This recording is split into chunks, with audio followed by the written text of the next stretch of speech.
Hi guys, what's going on? Matej here. So today I wanted to talk a little bit about my favorite Ableton push workflow techniques. And as you can see, it's a push one, but you can use the same techniques for the push two too, because it's not of a big difference between the both. So the first one I would like to show you is the repeat button. But for that you need something on your MIDI channel here.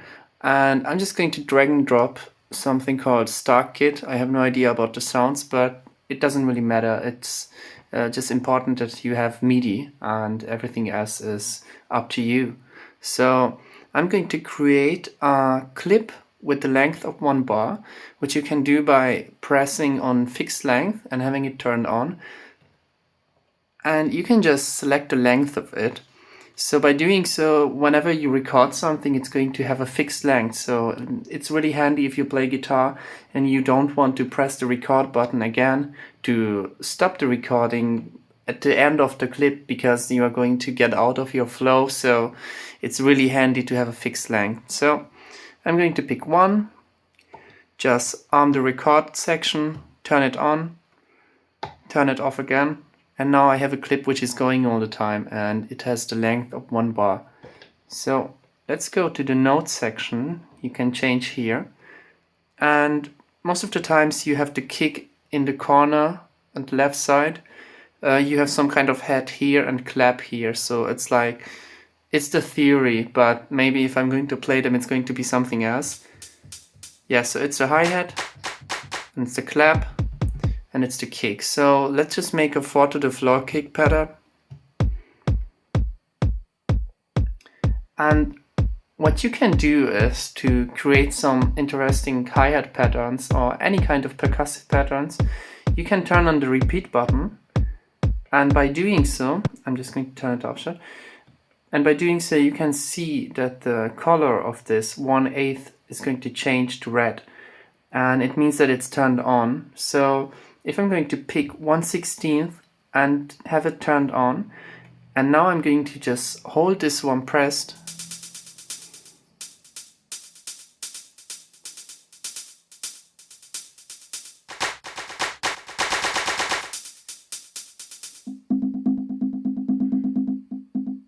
so it's a really handy feature to create dynamic sounding drum loops.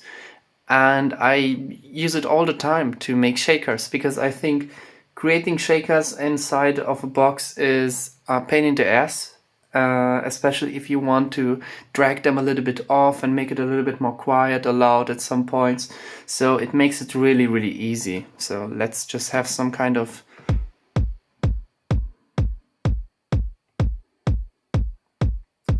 So you can just play around.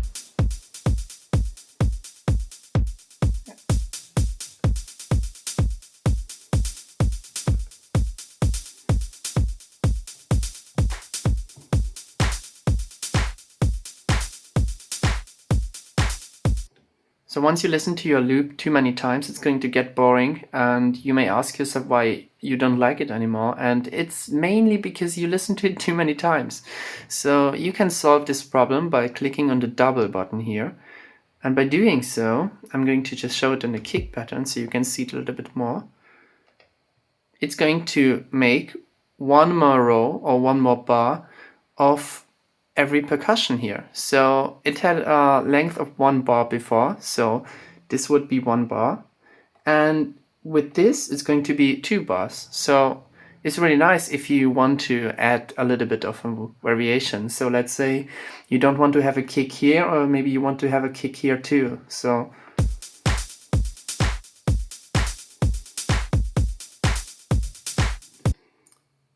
nothing really complicated, or let's just leave it here.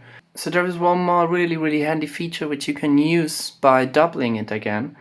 And it is that now you have 4 bars, and let's imagine you want to have some kind of a drop, and your drop should be actually the same pattern as you have already, but you don't want to have the kick. So it's fairly easy, because you can see how the color changes here. So this clip means it's the first bar, so it's referring to this. This one is going to be this part. this is actually the second one, so we are not at the same page anymore. It's a second page. I can remove one of the sounds here and you can see it's not the same. So we are on the second page now and at the first bar of the second page, and this one is going to be the second bar of the second page. So now you have like a 4-bar loop, but it's not what I wanted to show you. So we are at the second part now on the second page, and I don't want to have any of the kicks here because it's going to be a drop. So it's not going to be played all the time, but it's going to be a second part. So let's just turn them off all. And now we have first bar, second bar, third bar, fourth bar. So we only remove the kick. So if I press on hi-hat, it's still going to be there, as you can see. So let's just listen to the whole thing again. So now we are at the first bar because I pressed on this one. Now the second one. And I can create a drop now by pressing on this one.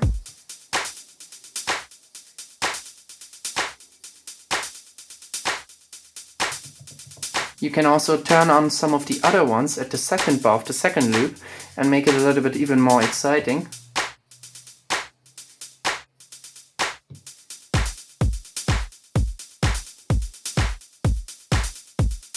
Another way to make your loops and your whole arrangement a little bit more complicated as well, in a good way, is to press on duplicate. And by duplicate, you're going to just take the whole row. So you can imagine you could have like keyboard here and any kind of other drums here, or bass line, whatever. And by pressing on duplicate, you are just going to make one more row. So let's just do that. And you can see I have the second one here. So you could just add some kind of extra layer here. So let's just check it out.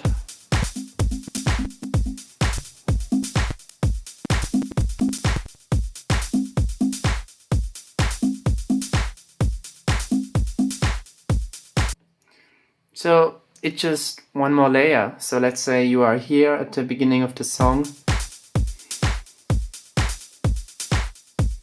playing around with the sands a little bit.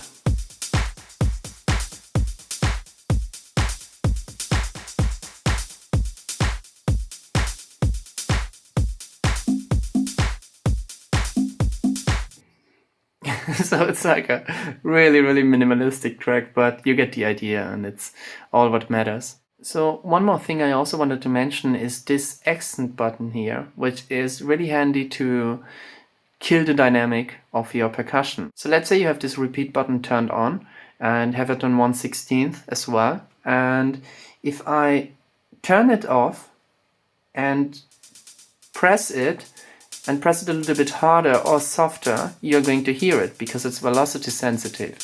But if you don't want to have this effect, which, why shouldn't you?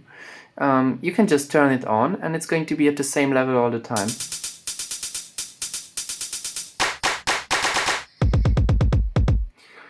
Which is, it sounds a little bit dead, but I'm sure there are many cases where you can use it. So also there is a really logical way of using the shift button. So I actually realized it by thinking about the shift button of my computer.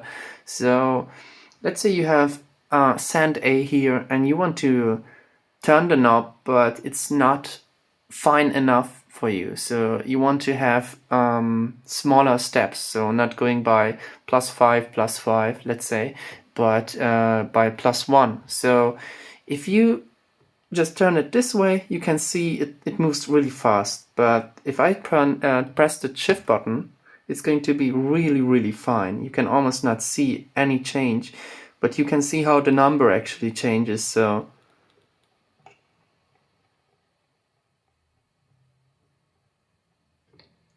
it's a really subtle change. And also by using the shift button, you can have an overview as well. So if you would have many of these, let's say I'm just going to duplicate it again and again and again, then you can navigate yourself through here. So I'm still not at the end. Now I'm at the end. And by clicking on shift, you can actually see the whole thing. So it's like one of these clips is going to be a whole screen. So It's really nice if you have like a whole live template with like 10 songs. So if you want to, I can show you my live template too, and show you how I use it to create a whole set. But that's the idea behind the shift button.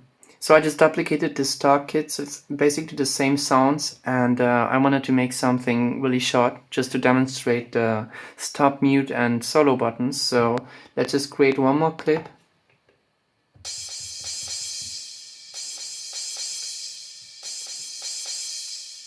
So it's really nothing fancy, but what I wanted to demonstrate is whenever you create a drop, you have different ways of introducing the drop. So you can do it by turning the rest of the percussive elements at the beginning of the bar, or maybe at the half of the bar, or wherever you want to.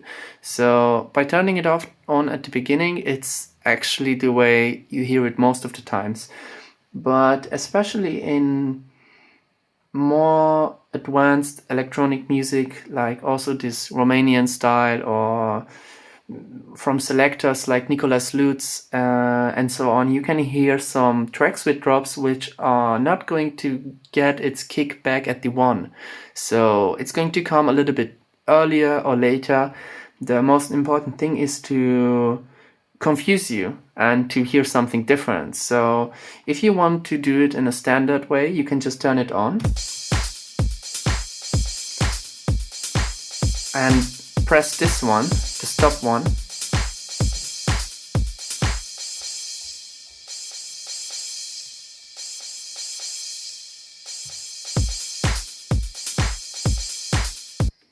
So this way you can be sure that when it's going to come back at the one, and it's like a clear cut. So everyone knows it's the time where I begin to party again, you know?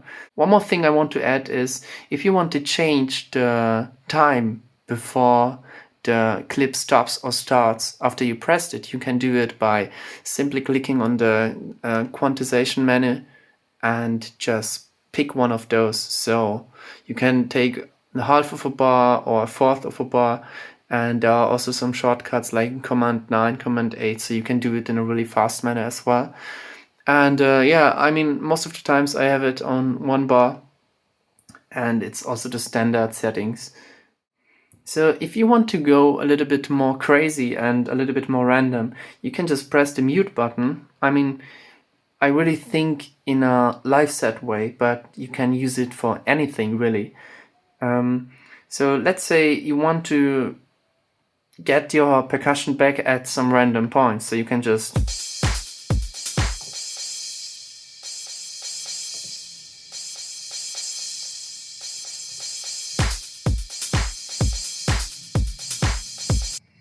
so that would be the mute button.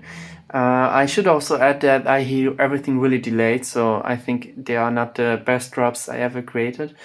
And yeah, the last button here from this row is the solo button. So as you can imagine, it's really self-explanatory. So if I just press on solo, it's going to solo this one.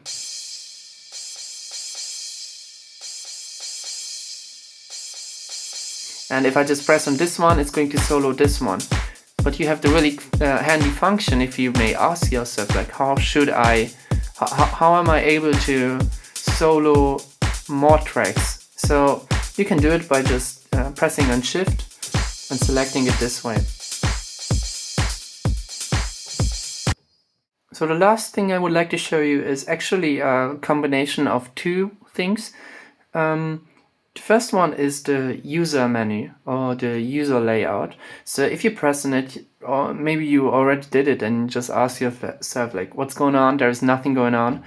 And that's the idea behind it. So it's basically a clean MIDI controller without anything mapped to it. So let's say you want to map the automation to this one. And this is actually what I always do. So you can just go to Ableton, press on this button here, or re-enable automation, sorry, edit MIDI map, and you have to be in the user settings or user layout, and just press on this one, and you can see how it adds the CC, I don't know, note D sharp 6, so it would be this one. And now you can just escape it, and now as you press it, you can see here at the corner at the top that it's getting a MIDI signal. And this means that now whenever you press this button here in the user settings, it's going to throw back all of the automations to 0 or to the value what you want to have. So I think this is actually one of the best ways to use Ableton Push to create a really dynamic, interesting and complex live set, because you can make really awesome sounding build-ups and breaks and just pull all the values back to 0 once you end the drop. So I'm going to show you how to set up this. So let's say you actually want to have the amount of reverb and delay, like those are A and B. So as you can see here, whenever I click on it, Ableton is so awesome, and it already shows me the automation of the reverb on this MIDI clip. I'm just going to click on it so that it's turned on, and now I'm going to select the delay one, turn this one on too. I'm going to do the same thing here too for the second one, and now I'm going to do this one for the delay too. And now you can see how the red dots appeared at all of the knobs here. And it basically means that the automation is at 0. So it's going to be the standard value. And if you want to tweak them, you can see here how it actually turned off. So it turned gray. But the nice thing is now I can just press this button here, which I already pre-mapped. I'll just go to the user settings and press on it. So it throws back the value to 0. So you can do amazing drops with it and make it incredibly complex. And if you want to have a more in-depth video to this kind of live playing or live performance, just let me know in the comments and I will do one. So you can just turn it on, play around.